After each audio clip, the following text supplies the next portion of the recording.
What's up, y'all? Welcome back to No Table Talk. It's your boy, Otunba. Let's get into it. So, this episode, this one is for that individual or those group of individuals that feel certain pressure to not have achieved to at the level that they think that they should have achieved based on comparisons with the people around them or the peers or the people that they see on social media or whatever it is. This is for those people. You see, the pressures to have achieved to a certain degree or to have reached certain milestones, especially as it relates to age, is one that is not just self-inflicted, but is inflicted by societal standards and has no basis on real practicality. What do I mean by that? You see, for any race, the reason why we can practically assign a first, second, and third place, or least importantly and more devastatingly, last place, is because there's a clear start and there's a clear finish. Something I have been thinking about for a very, very long time, and I've just been musing about and popped into my head every now and then, ever so often, is how life for everybody is a personal journey and has no clear start and end. You see, yeah, the start being when we were born and the end being when we die.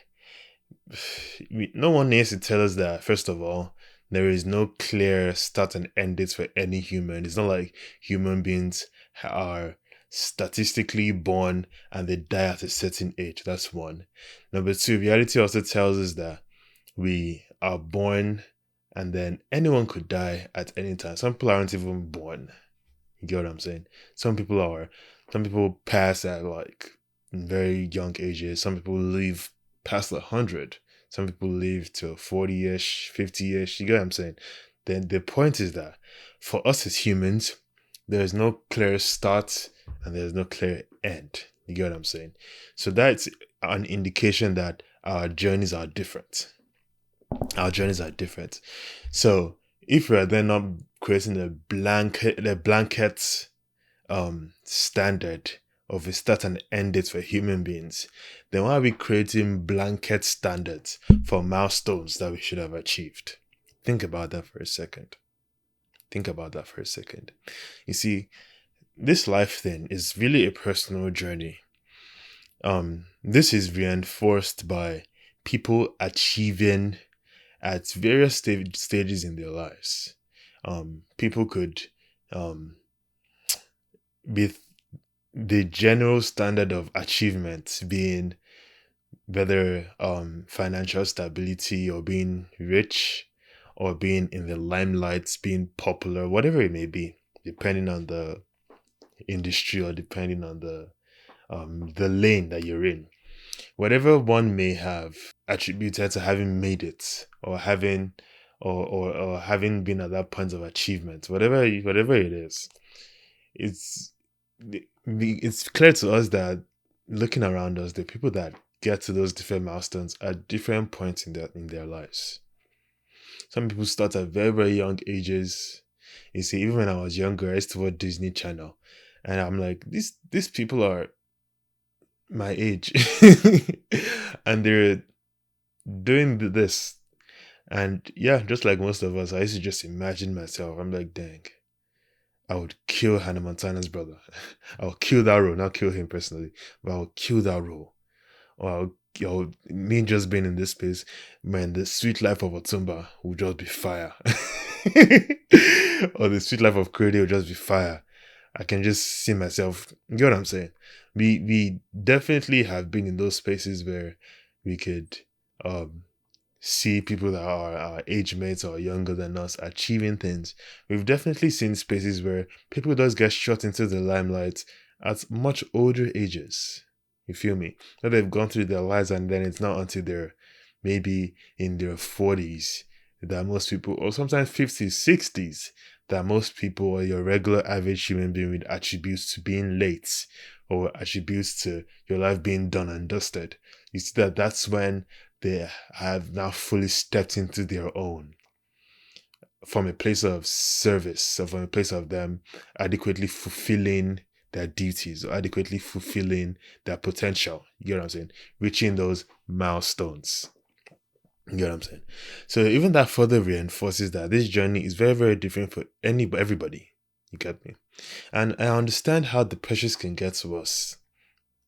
It's definitely relatable. I can definitely relate. You get.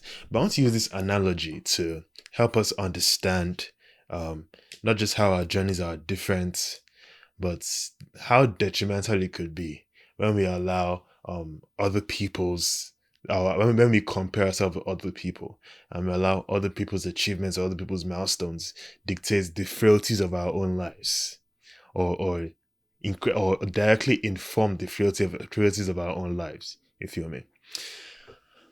Sometimes I drive down the highway and you're on a highway with multiple cars. Some people are in your lane, some people are in the lane next to you. You're seemingly heading in the same direction, but we know we're not. You feel me? Some people could take the next exit and they're in a different lane, heading towards their own direction. We know nothing about them or nothing about their journey. We know nothing. We don't even know whether they get to their destination. You feel me? Some people are in the same lane, but sometimes even heading to the same place. Some people are stay on the same lane for 40 minutes of our journey, and then our lanes divert in the last 2 minutes and we end up in different directions. Points being that we could be in the same lane, but our journeys are different. You feel me? Now imagine if I'm on my journey and I have my GPS pulled up. My GPS that's calibrated to my destination. My GPS that's calibrated to my journey. You feel me? And I'm looking at the GPS of the driver that's next to me. What are the dangers of that? One, I could get lost because our destinations aren't the same, even though we're on the same lane or side by side. I could get lost.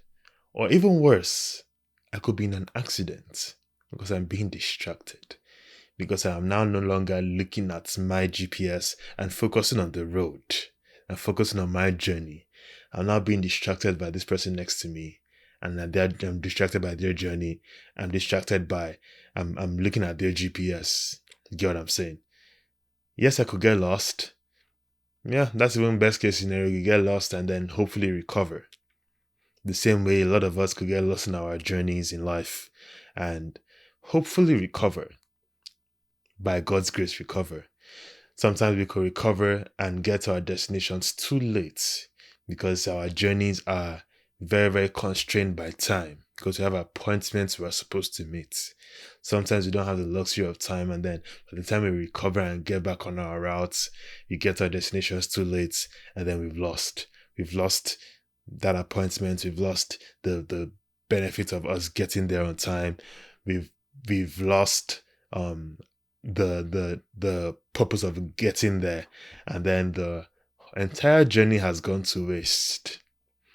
That's such a crazy analogy for life, but that's even a better case scenario. Worst case scenario, we get into an accident and we are then unable to even recover. You get what I'm saying?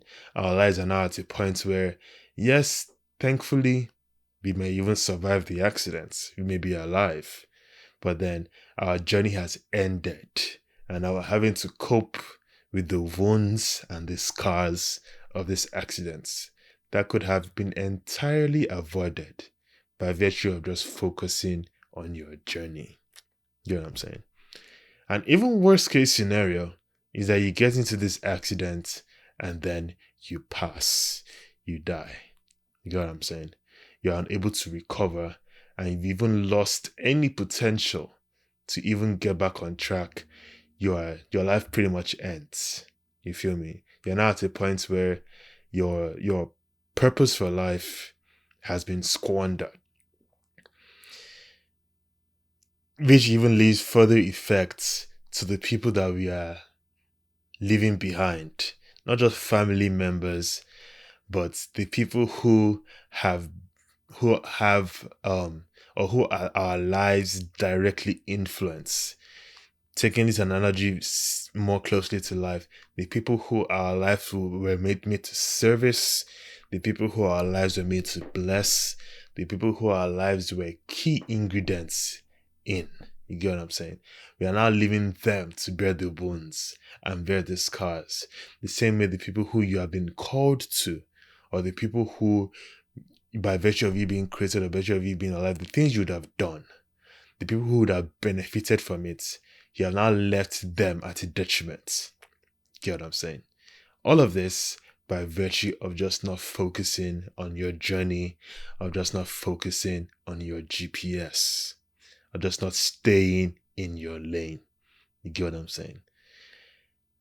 I just want to encourage us. I want to encourage us to not get distracted, because it's a great disservice to you, and like I've explained, it's a great disservice to a lot of people outside yourself.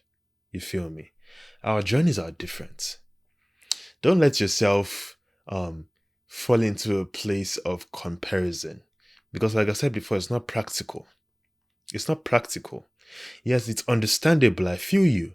Like I've been in those places. Sometimes it still takes a deliberate effort to check yourself and make sure you're not getting distracted, and make sure you're not getting weighed down by the feeling of you not achieved what you may have expected to have achieved, or really just from a place of comparison. You get what I'm saying? Because sometimes you could have just been fine, enjoying your little journey with your music and your AC and just enjoying your ride.